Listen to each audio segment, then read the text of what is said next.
Formula One together, and we're just like, let's fucking go. So basically, they've just got the cars lining up here in what they call the staging area. And when they're ready to go back out on track, they're just going to roll them back down back into the stadium, which is wild because we're literally in a parking lot. See, I'm really curious if I watch this weekend, if I'm going to get hooked on either NASCAR as an entertainment and just like, this is cool, like there's something here, the vibe, everything, and it will convince me to go to another race, or if I'm going to fall in love with the actual sport, because that's my thing in like F1. It's the only sport that I generally love the sport. All other things I look at from a logistical perspective. 23 cars? Wait, like where? Like where are they putting them?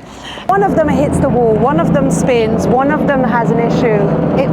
There's no room to pass them, like to get out of the way. Hence the clash. A lot of clashing. Smart name. So motorsports right now, like many other sports, feels like it's entering a new era and it's having a moment. We've got new and more diverse fans. We've got new consumer habits to think about. We have a new type of media landscape and a media landscape that is constantly shifting. We have these tensions between linear TV, social media, and the streaming platforms. So let's talk briefly about this new era of sports fans. Everything we want right now about our favorite sport is accessible to us at our fingertips. We can get access to the scores, the stats, the insights, the interviews, commentary shows, you name it. Well, we get access to almost everything but the actual live broadcast, which is still tricky and sometimes hard to find and get access to. There is, however, one big problem, which is we have this overwhelming amount of information with everyone trying to fight for our attention and get our eyeballs, which is why I think we are moving ever so slightly to a world in which we are probably consuming more highlights and snippets of the sports that we love, and then treating some individual sporting events like something so much bigger than just the sporting event itself. And we've seen numerous motorsports do exactly this. And actually, if we look at just the shifting landscape and the current fan landscape that Formula One has right now, it has a demographic makeup that most sporting series would absolutely die for. 41% of fans right now are women, and the average age of an F1 fan is 32 years old. And more than anything, all sporting series right now, especially motorsports, are looking at different ways to remain and stay relevant. This means trying new things, being innovative, and willing to think outside the box and get really creative. One sport that is clearly doing this to attract new fan bases and to breathe new life into the sport is absolutely NASCAR, which is what piqued my interest with this series, as someone who has never watched a single NASCAR race. Yeah, I would say to your point that the racetracks and venues, I think NASCAR probably in the last 3 to 5 years has not been afraid to try new things. Yeah. What we do at the LA Coliseum, we're racing around a football field essentially, Which is and insane. which is insane. It's completely different than anything else we do. Obviously, it doesn't harness all of the racing format that we have. It doesn't harness the pit stops. They're not incredibly long races. Obviously, we only do it once, and it's not even a points race. It's more of a showcase to a market that we're not in. I mean, obviously, downtown Los Angeles is a huge market. It's a big area where there's also a lot of entertainment, and we are definitely part of the entertainment business, obviously on the sporting side, but it's an opportunity for us to show ourselves to new fans and attract a different audience. And I would say it's the same effect in my experience as like street course racing. You're bringing the party to the people instead of expecting them to come to you. And one thing that immediately stood out to me was the willingness of NASCAR to be open and transparent, and just how much fan growth and fan engagement always seem to be top of mind. And there's one man that seems to be leading the charge here, and that is Ben Kennedy. Ben Kennedy was described to me by multiple people as the architect behind some of the most innovative and creative plays that NASCAR has done recently. So Ben Kennedy is the SVP Senior Vice President of Strategy Innovation at NASCAR, a job title that becomes incredibly self-explanatory within minutes of talking with him. This is someone who is absolutely focused on the next 75 years of the sport. But because he is also the great-grandson of NASCAR's founder, Bill France, he is also very much aware and in tune with the past 75 years of the sport, all the reasons, including the fans, that make the sport so special. First race of the year, it's one of our most important races of the year because it's an exhibition race, but it's promoting our season and leading into it, which is ultimately our next race, the Daytona 500, and the biggest race. Iconic. So, you know, to be here in downtown LA and bring a lot of new fans out, a lot of avid fans, a lot of casual fans, a lot of people throughout the region to come to the event to either watch their favorite drivers, you know, like they have at Fontana or Vegas or other places, or to come and sample what NASCAR is all about for the first time is what it's all about. And then for everyone tuning in on TV, you get to get excited about the upcoming season. The stakes are a little bit lower being an exhibition race, but then really promoting our lead into Daytona 500 2 weeks from now. What was the idea in starting the season with an exhibition race? Because I know there's pros and cons with the exhibition. It sounds like a lot of the drivers like it because they're like, there's no points, we can actually go out and have fun. But what was I'm sure there was a very rational reason for we're going to kick off the season with an exhibition race. Yeah, so we've talked a lot about it. And if you think about our season, so bookend to bookend, outside of this weekend, usually around President's Day weekend to the first or second week of November.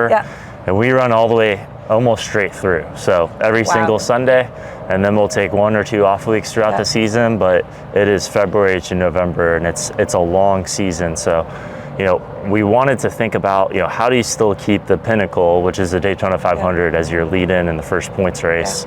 And a lot of the feedback that we've received from our fans is, you know, they want Daytona to be that first points race. And that's always been kind of a sacred cow for us.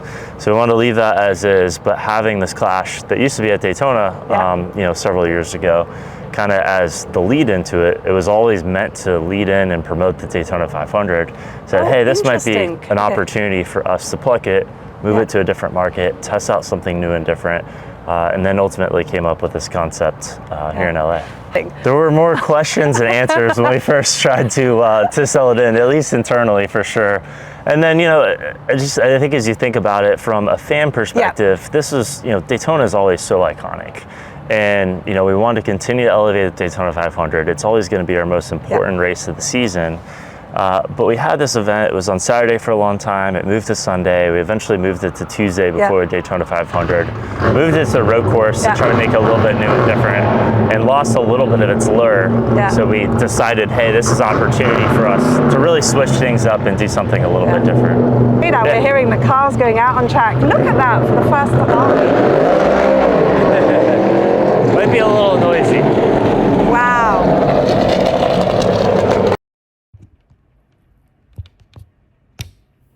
Okay, so it's Saturday in LA. This was supposed to be somewhat of a calmish, quietish day ahead of tomorrow's race, my first NASCAR race at the Coliseum, and it's called the Busch Light Clash at the Coliseum.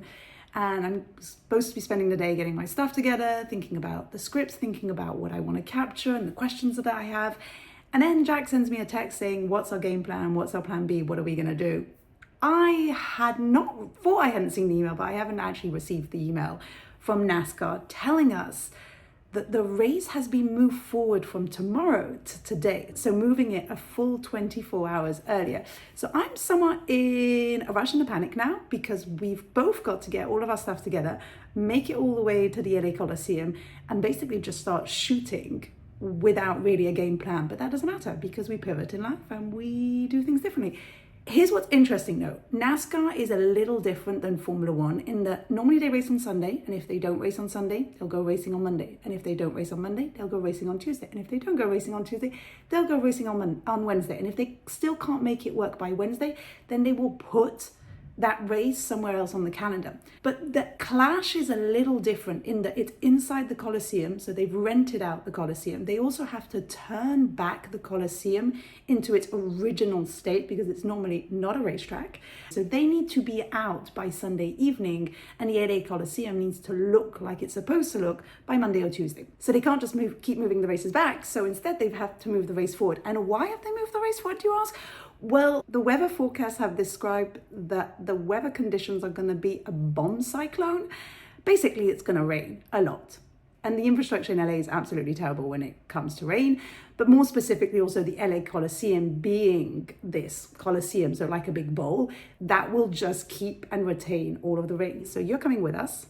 And I guess for now, my Sunday is wide open. But in the meantime, we are going to our first NASCAR race and we are going to the LA Coliseum. Now, the LA Coliseum is not just a unique location for a NASCAR race, it's also a historic landmark in Los Angeles. It was completed in 1923, but it will also become the first stadium to host 3 Summer Olympics when it hosts the 2028 Summer Olympics. It previously hosted the 1932 Olympics and the 1984 Olympics. This is also right in the middle of Los Angeles, which is unique for NASCAR. NASCAR is also now going to be racing in downtown in the streets of Chicago. This is also not unusual for series like Formula E, where racing in city centers is at the core of the mission. We also have Formula One, where we race on racetracks, but we also race in city centers like Monaco, for example. So the LA Coliseum, I mean, it's a quarter-mile short track, it's like tiny. I said, barely big enough to fit all of our cars. It honestly doesn't, the racing doesn't really mirror most of what you'll see at most races. First of all, the speed is going to be way down because obviously it's a smaller track. At Daytona the next week, we'll be going 4 times as fast.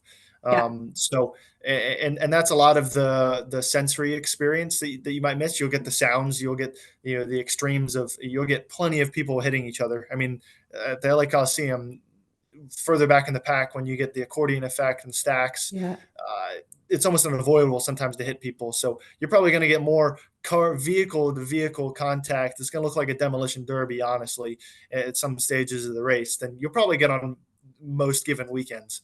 It's been called one of the most controversial events of the year in NASCAR. Why is that? What makes this race so controversial for fans?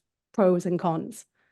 Well, there's a lot of differences. It's one of the few races we run all year that's not for points. So, it's just kind of a free for all, and maybe a little bit of the respect goes out the window. Obviously in NASCAR, it's a contact sport. So, can be a little bit different there, and feelings can get hurt pretty easily just because there's really nothing to gain.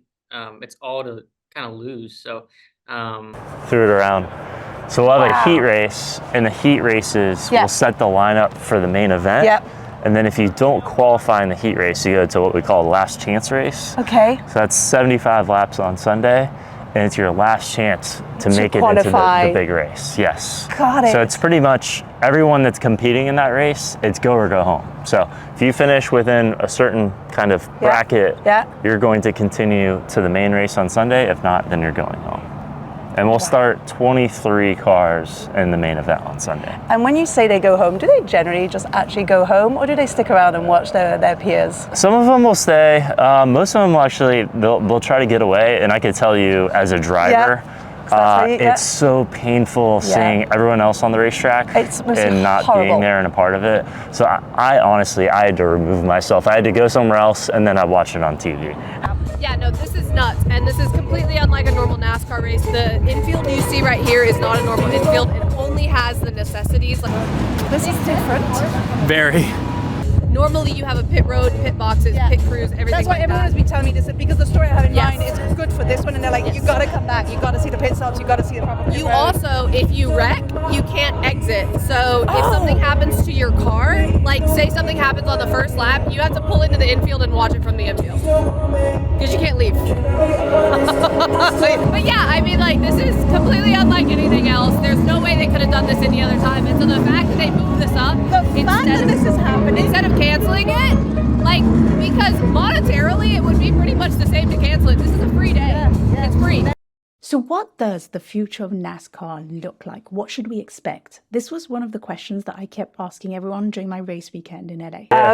Actually, talking of this, there's the biggest thing that keeps coming up when I'm doing research on NASCAR, when I'm talking with people, is NASCAR right now is in the midst of potentially one of the biggest transformation that the series is experiencing. Is that true? Is that an ongoing transformation? And what kicked off this transformation? Was there a moment in time? Was it a handful of things? Was it just the time was right that we need to rethink the series? Walk me through that. It is true, and I would say the series overall has been, especially over the past 4 years, has been going through a bit of a paradigm shift. Okay. I would say a lot of that really came, I'd say, from late 2019 and frankly, the pandemic. The pandemic was a blessing in disguise all of for us to rethink, yeah. It forced us to rethink how we operate at a racetrack. It forced us to think differently about our business model. It forced us to think differently about just the industry at large. Yeah. And, you know, we went to work pretty quickly on being one of the first sports back in 2020. Yes, you One were. of the first sports back with fans in June of that year. And then the only sport that was COVID impacted in 2020 to still get in all their events. So we crammed a ton of events in throughout our summer series. And then as soon as we got to the playoffs in late August, early September, we were already caught up on our schedule, and we just continued all the way through. So 2020 was a big moment for our sport. Yeah.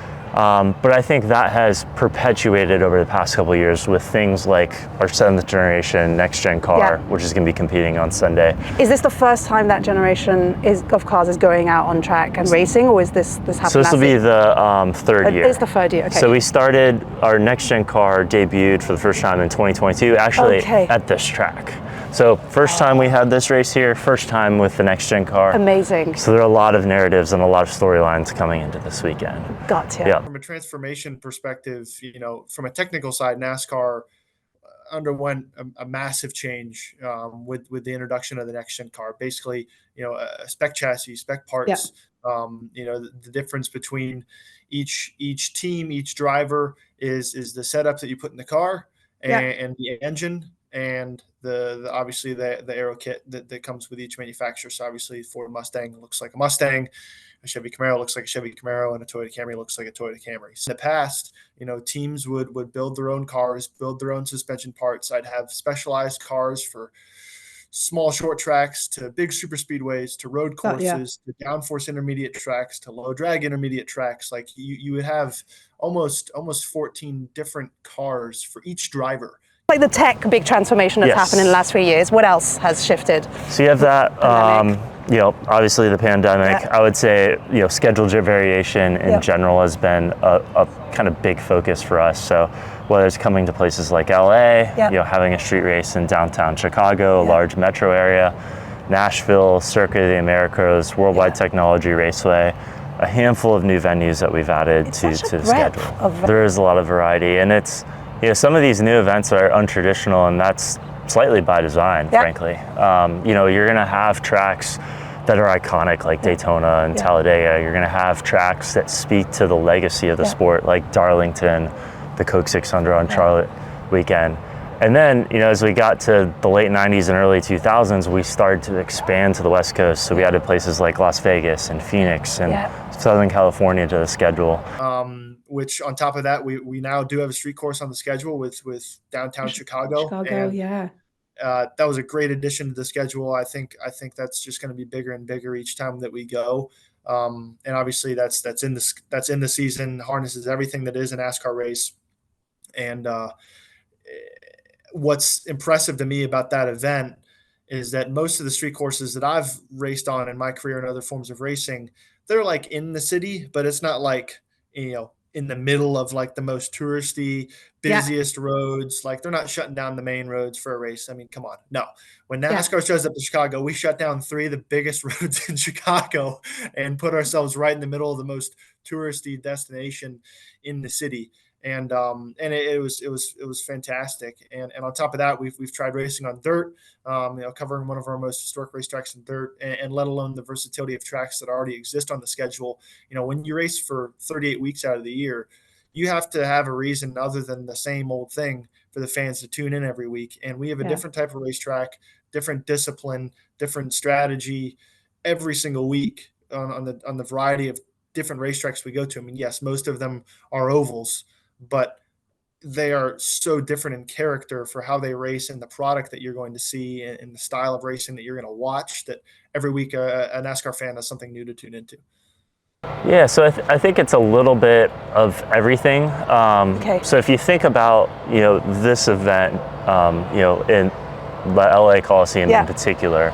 So to your point, the first year that we had it here, over 70% of the people that came had never been to a NASCAR race before. So very first time, you know, still really high for the second year. You had a lot of people that returned. But what was really cool about it is it was a blend of everyone that was coming of that 70% had never been to a race, But outside of that, the 30%, a lot of them were hardcore avid NASCAR fans, and they said they want to come and experience this race. And I think the neat thing about it is, you know, first of all, it being an exhibition race gives us the flexibility to be a little bit uncomfortable with some of the things that we're doing. So adding a halftime show with, you know, is that where it's happening? It's going to be up on the stage there. Yeah, incredible. So we have Wiz Khalifa and Ice Cube the past couple of years. Machine Gun Kelly's going to do it this year.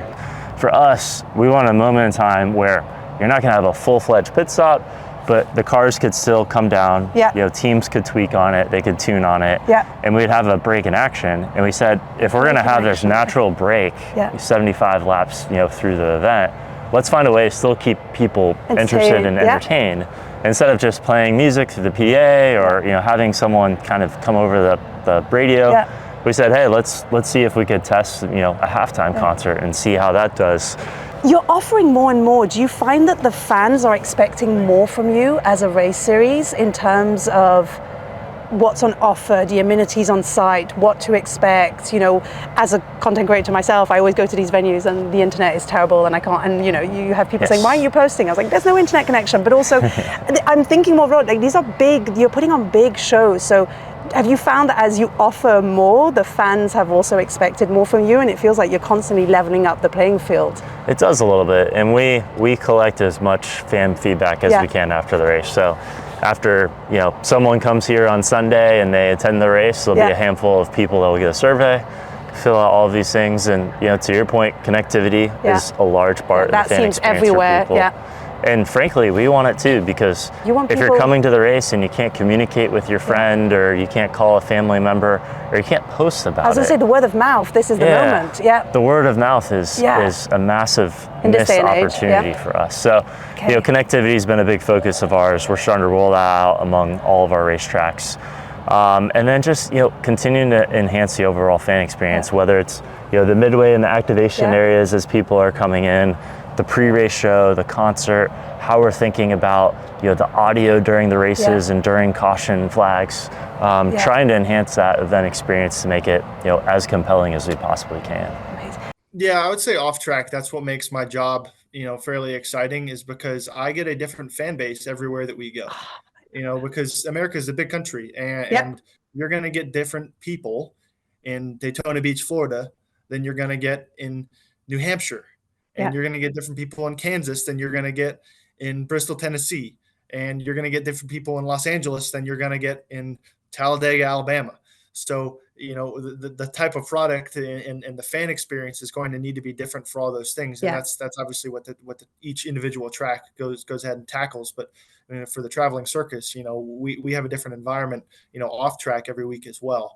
Obviously, the Netflix show came out last night, and I feel like NASCAR has done an awesome job of kind of trying to transition from the old way to the new way to get the younger audience and kind of, you know, just the changing trends of the world. I feel like they're just nonstop, and you're always trying to evolve and get better. So I feel like the Coliseum, the Chicago street race was something we did that was a little bit different.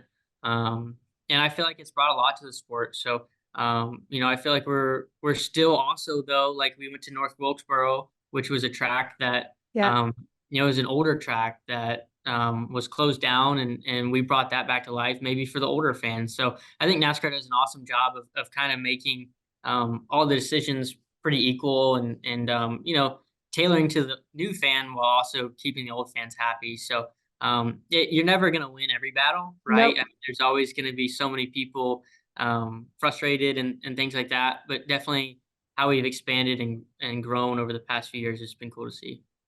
It's awesome. I'm glad that Netflix and NASCAR kind of got together to do it. And obviously we saw what Drive to Survive could do to F1. So if we even get half of that, it would be awesome.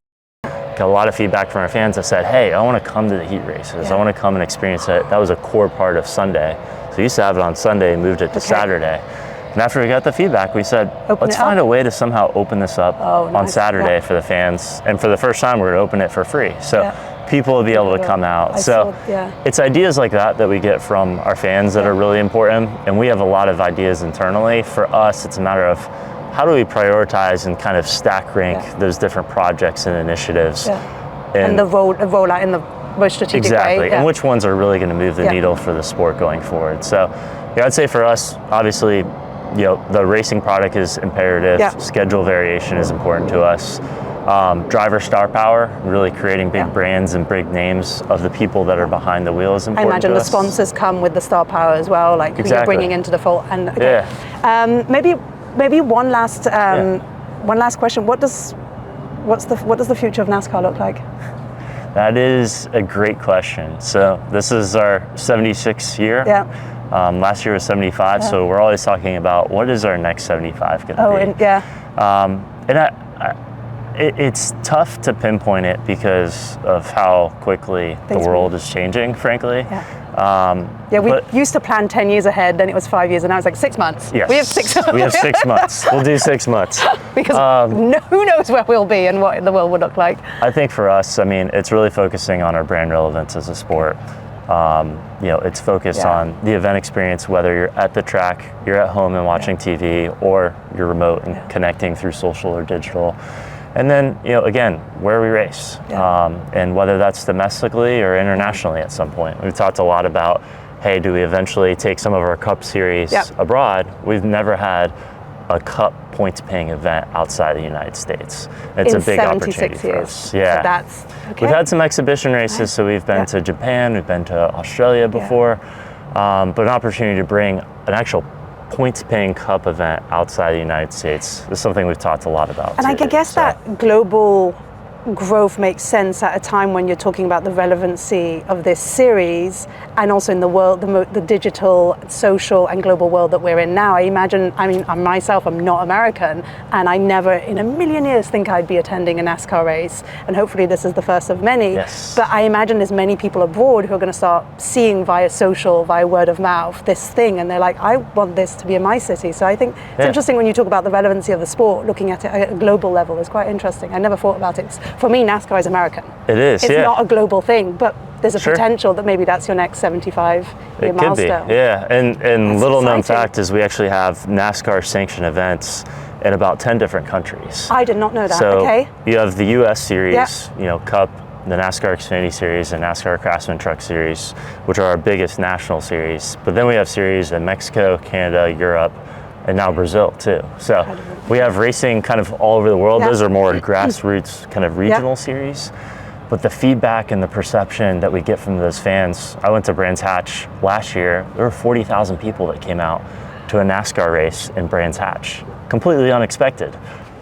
I also can you imagine your job, and I think that's part of Ben's job, but your job being, I'm going to travel the world and find just insane venues like the streets of Chicago or the LA Coliseum and figure out if we can shove a race for 2 hours inside of it, and if we can. And I think that's what's been really interesting chatting with Ben, of just like, this is a proof of concept, which every time I hear proof of concept, you know what that means. That's like, can we box this up, productize this, and say, oh, Europe, France, you've got a football stadium, you want to try and fit a NASCAR race inside a football stadium? Oh, London, you want? Let's do it. And if they can do this, then that's their proof of concept of we can pack this up. I talk about it as if we're packing up a trailer and going off somewhere, but we can pack this up and take it around the world, which is insane. But yeah, insane. This is so cool. I feel like there's a lot of momentum behind the sport right now in NASCAR, and it's our job as drivers and industry people to kind of keep that trajectory going positive. And slowly but surely, that's how people get hooked. Is there's enough for everybody. I feel like on our schedule. That, to your point, everything might not be exactly what you want, but there's enough of everything that I feel like it can really suck you in quite quickly. And my experience has been when a race fan has a reason to watch, whether if that's a driver, a manufacturer, a sponsor, or a race location that they're very fond of, that's what keeps fans coming back. All of the exceptions to the rules actually helped me understand the rules, but also helped me understand and ask all of the right questions of what normal should actually look and feel like. Fourthly, fans seem to be at the center and the forefront of absolutely everything that this motorsports series is doing right now. And as a series, NASCAR really felt like it was part of the cultural zeitgeist of these fans' daily lives. And finally, one thing that I want to dig into further that really stood out to me is just how much NASCAR feels very B2C, business to consumer, versus B2B, business to business, because that's what F1 feels like right now. And nowhere is it more evident that in the sponsors and the partnerships that NASCAR as a series has, they all feel like B2C products, which I thought was really interesting and something I never thought about. So I'm eager to dive into that side and the business side of the sport as well. Thank you for tuning in. Thank you for listening. And I hope you enjoyed it.